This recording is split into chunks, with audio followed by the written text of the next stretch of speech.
Usia kehamilan Siti Badriah kini berjalan 7 bulan. Untuk pertama kalinya, istri Krisdiana itu tunjukkan wajah calon anak pertama lewat foto USG. Pedangdut Siti Badriah kini tengah memantikan kehadiran anak pertamanya. Setelah menanti selama 2 tahun, keduanya tak sabar lagi memiliki seorang anak. Ya, Siti Badriah kini tengah mengandung buah hati pertamanya dengan Krisdiana Baharudin.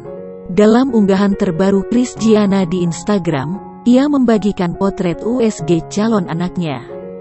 Lewat potret USG yang diunggahnya itu, wajah anak Siti Badriah terlihat cukup jelas. Suami pelantun, lagi cantik, ini nampaknya sudah tak sabar untuk segera bertemu sang buah hatinya lahir ke dunia.